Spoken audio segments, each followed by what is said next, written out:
Hi guys, welcome back to our channel. So matter ఏంటంటే మన director Atlee గారు మరియు ఐకాన్ స్టార్ అల్లు అర్జున్ గారి కాంబినేషన్లో ఒక సినిమా రాబోతుంది కదా. సో ఆ సినిమా గురించి ఒక మంచి అప్డేట్ అయితే బయటకు వచ్చింది. సో ఆ అప్డేట్ ఏంటో ఈ వీడియోలో మాట్లాడుకుందాము. So let's get in to the video. So ఆ వచ్చిన అప్డేట్ ఏంటంటే ఈ సినిమాలో మాత్రం ముగ్గురు హీరోయిన్లు అయితే ఉంటున్నారు కదా.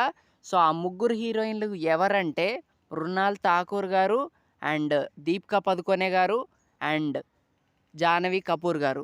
సో వీళ్ళతో పాటు ఇంకొక పెద్ద హీరోయిన్ అయితే యాడ్ అవ్వబోతుందనే చెప్పాలి.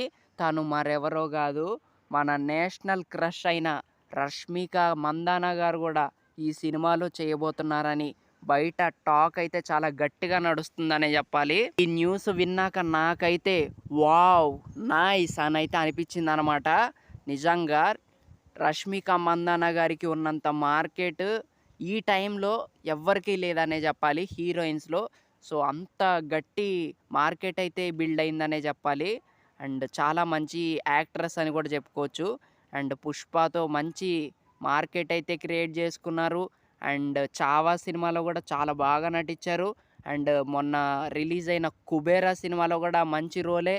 సో చాలా మంచి టైం అయితే నడుస్తుంది రష్మిక మందన గారికి. అండ్ అలాగే అల్లు అర్జున్ గారి మూవీలో కూడా ఛాన్స్ అయితే కొట్టేశారు. సో అది కూడా హీరోయిన్గా కాదంట, ఒక నెగిటివ్ రోల్లో అయితే రష్మిక మందన గారు చేయబోతున్నారంట.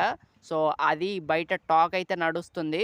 So it's actually shocking news అని కూడా చెప్పుకోవచ్చు. ఎందుకంటే రష్మిక మందన గారు హీరోయిన్గా చేస్తే చాలా బాగా అనిపించిద్ది అనమాట. బట్ నెగిటివ్ రోల్లో చేస్తున్నారంటే సో మరి ఏం ప్లాన్ చేశారో అట్లీ గారు చూడాల్సిందే. అండ్ అల్లు అర్జున్ గారు ఇంకా రష్మిక మందన గారి కాంబినేషన్లో వచ్చిన సినిమాలు చాలా బాగుంటాయి అన్నమాట. కోర్స్ పుష్ప ఒక్కటే, బట్ అందులో చాలా బాగా నడిచిందనమాట వీళ్ళిద్దరి మధ్య. ఆ లవ్ ట్రాక్ కానీ అదంతా చాలా బాగా అనిపించింది అనమాట. సో మరి రష్మిక మందన గారు ఈ సినిమాలో నటించబోతున్నారు. సో మరి చూడాల్సిందే సినిమా ఎలా ఉండబోతుందో. అండ్ అట్లీ గారు మాత్రం ఈసారి చాలా గట్టిగానే ప్లాన్ చేయబోతున్నారని అయితే తెలుస్తుంది.